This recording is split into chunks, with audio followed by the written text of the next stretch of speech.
यदि कोई कहे कि तुम्हें नामी मिल जाएंगे, नाम छोड़ दो, तो इस बात को नाम जापक स्वीकार नहीं करेगा। वो कहता है कि यदि नामी के मिलने से नाम छोड़ना पड़े तो मुझे नामी के मिलने की आवश्यकता नहीं है, मुझे तो उनका नाम ही सदा जपना है। ऐसे नाम प्रेमी से भगवान कितना प्रेम करते हैं वो तो केवल भगवान ही जानते हैं। गोसाई जी कहते हैं कि जो ऐसा नाम का मतवाला है उसका इस कराल कलिकाल में आदि मध्य और अंत तीनों में ही, तीनों कालों में ही परम कल्याण होता है। जिसको भगवान से भी बढ़कर भगवान का नाम प्रिय है, यहां तक कि भगवान के सामने आने पर भी भगवान का नाम नहीं छोड़ता, उसका आदि मध्य और अंत तीनों महामंगलमय हैं। ताको भलो कठिन कलिकाल हूं, आदि मध्य परिणामो, प्रिय राम नाम ते जाहि न रामो।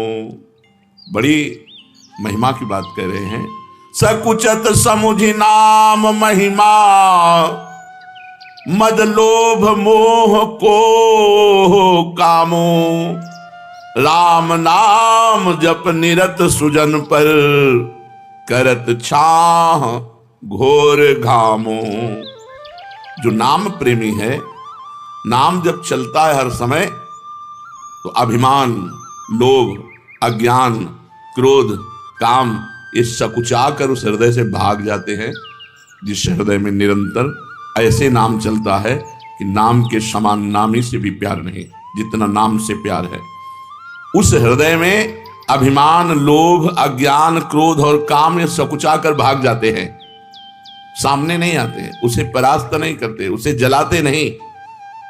जो भक्त सदा नाम जप करता रहता है वो कड़ी धूप में भी छाया का अनुभव करता है, अर्थात भयानक दुख की परिस्थिति में भी भगवान की कृपा का, भगवान की दुलार का अनुभव करता है।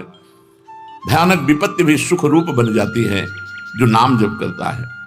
गोस्वामी जी कह रहे कि आप विचार करके देख लो, नाम प्रभाव सही जो कहे को, शिला सरोरुह जामो, सो सुनि सुमिरी भाग भाजन भई, सुकृत शील भील भामो। यदि कोई कहे भैया हमने तो देखा है नाम का प्रभाव कि पत्थर में कमल उत्पन्न हो गया, बोले मान लेना, मान लेना, संशय मत करना, दिमाग खराब है, पत्थर में कहीं कमल होता है, जल में कमल होता है, संशय मत करना। अगर वो नाम जापक है और वो चाहे तो पत्थर से कमल प्रकट कर दे, असंभव से संभव कर दे, बोले संशय मत करना। क्योंकि भगवान के नाम में अपार सामर्थ्य है। नाम को सुनने से, नाम को स्मरण करने से भीलनी सवरी भी परम भाग्यवती तथा शील और पुण्यमयी बन गई। तो क्या नहीं हो सकता नाम से। नाम वाल्मीक अजामिल के कछु, हुतो न साधन सामो, उल्टे पलटे नाम महातम, गुंजन जितो ललामो।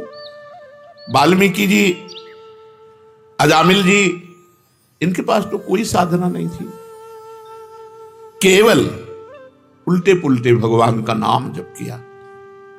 भगवान की नाम महिमा ने घुंघची को जवाहरात बना दिया, घुंघची को जवाहरात बना दिया, अर्थात जो बेकार था उसे महामूल्यवान बना दिया। उल्टे पुल्टे नाम जप करने से परम रत्न स्वरूप हो गया, वो भगवत स्वरूप हो गया। गोस्वामी जी कह रहे हैं, राम ते अधिक नाम कर तब, जेहि किए नगर गत गामो, भय बजाई दाहिने, जो जपी तुलसीदास से बामो। नाम की शक्ति नामी भगवान से भी अधिक है, क्योंकि भगवान नाम जापक के अधीन हो जाते हैं। नाम नामी को अधीन कर लेता है। इस नाम ने ग्रामीण मनुष्यों को भी परम चतुर बना दिया, परम विद्वानों को भी जो दुर्लभ है वो ज्ञान प्रदान कर दिया ग्रामीणों को। ग्रामीण का तात्पर्य जो अनपढ़ गंवार, वो भी भगवान का नाम जप करके परम प्रवीण बन गए। असभ्यों को परम पुनीत महात्मा बना दिया नाम ने। गोस्वामी जी कह रहे हैं इसी नाम को जप कर तुलसीदास सरीखे बुरे जीव डंके की चोट से कहता हूं अच्छे हो गए, डंके की चोट से कहता हूं अच्छे हो गए। तुलसीदास जी कहते हैं हमारे जैसे बुरे जीव नाम के प्रभाव से डंके की चोट से कहता हूं अच्छे हो गए। फिर जो अच्छे लोग नाम जप करेंगे तो उनका क्या महान भाव होगा। इसलिए भगवान का नाम सर्वोपरि, जो भगवान से भी अधिक बढ़ करके है। साधना में शीघ्र लाभ मिले इसके लिए क्या करना चाहिए।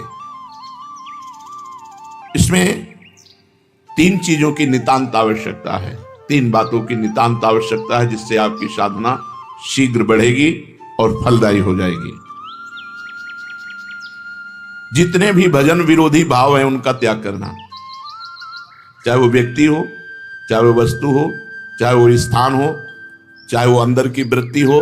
वृत्ति, व्यक्ति, वस्तु, स्थान के संग से जिससे हमारा भजन छूटे उसका त्याग कर दे।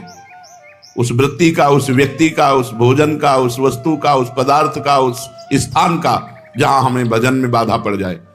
अगर शीघ्र साधन बढ़ाना है, भगवत प्राप्ति करनी है, तो ये नियम लेना है कि जिस व्यक्ति के संग से भजन छूटे, जिस वस्तु के खाने से भजन छूटे, जिस स्थान में जाने से भजन छूटे, जिस दृश्य के देखने से भजन छूटे, वो हमें सब छोड़ देना चाहिए। शीघ्र आपकी साधना बढ़ेगी और भगवत प्राप्ति के योग्य आपको बना देगी। पहला, वस्तु, व्यक्ति, स्थान जो हमारे भगवत चिंतन को छुड़ाए उससे हमें दूरी बना लेना है। दूसरा, निरंतर भगवत भजन को पकड़े रहना है। जैसे तूफान चले तो पहाड़ का आश्रय ले लेते हैं, कोई मजबूत वस्तु का आश्रय ले लेते हैं, ऐसे कलिकाल और माया का तूफान चल रहा है जो हमें उड़ा करके विषय प्रपंच में फंसा सकता है। तो भगवान के नाम रूपी पहाड़ का आश्रय लिए, राधा राधा राधा, हर समय नाम जप। और भगवान की रुचि उत्पन्न करने वाले वस्तु, व्यक्ति, स्थान का संग। 3 बातें, भगवान का विस्मरण करा दे, ऐसे वस्तु, व्यक्ति, स्थान के संग का त्याग, निरंतर भगवान के नाम का जप, आश्रय भगवान का। इस कोटि से नाम जप द्वारा जैसे तूफान आए तो हम मजबूत वस्तु का, तो यहां तूफान ही चल रहा है, काम, क्रोध, लोभ, मोह, मद, मत्सर, कलिकाल के कराल, जितने भी दुराचार की प्रवृत्तियां हैं ये सब तूफान की तरह आती हैं और साधक को भ्रष्ट कर देती हैं। अगर साधक नाम का आश्रय लिए है तो बच जाएगा। तीसरा, हमें ऐसे व्यक्ति, वस्तु, स्थान का संग करना है जिसके दर्शन से, संभाषण से, खान पान से, वहां पहुंचने से हमारा भजन होता है। उस स्थान, उस वस्तु, उस व्यक्ति का मुझे संग करना है। अगर ये 3 बातें जीवन में है तो साधना बहुत जल्दी बढ़ेगी और फलदायी हो जाएगी। क्या साधना में प्रारब्ध बाधा पहुंचाता है? हाँ, यदि कड़ाई से भजन करोगे, जिद्दी स्वभाव बना के, कुछ भी हो जाए भजन नहीं छूटने वाला, तो आपका प्रारब्ध भी पीछे हट जाएगा। नहीं, आपका प्रारब्ध आपके भजन को रोक देगा। शरीर पीड़ा, विषय भोग का प्रारब्ध, कोई घटना का प्रारब्ध, कड़ा नियम। जैसे पूज्य राधा बाबा जब त्रिपुर सुंदरी भगवती का अनुष्ठान कर रहे थे तो खड़ाऊं फिसली और अंग टूट गया, पर उनकी साधना में बाधा नहीं पहुंची, तो प्रारब्ध क्षीण हो गया, प्रारब्ध पीछे हट गया और वो साधना सफल हुई। त्रिपुर सुंदरी का जो आराधना का फल है उनको प्राप्त हुआ, देवी का साक्षात्कार हुआ। जब हम साधन मार्ग में चलते हैं तो हमारा बुरा प्रारब्ध आता है, स्त्री आकर्षण के रूप में, गंदे व्यक्ति के रूप में, विपत्ति के रूप में, शरीर रोग के रूप में। यदि हम शिथिलता पूर्वक साधना करेंगे तो बाधित हो जाएंगे। यदि कड़ाई से नियम पूर्वक, मर चाहे जाऊं भजन नहीं छोड़ेंगे, तो हर प्रारब्ध क्षीण होता चला जाएगा और उसकी साधना आगे बढ़ जाएगी। कड़ाई से यदि साधना के नियम पालन किए जाएं तो उसमें प्रारब्ध भी नष्ट हो जाता है। नहीं तो प्रारब्ध भजन मार्ग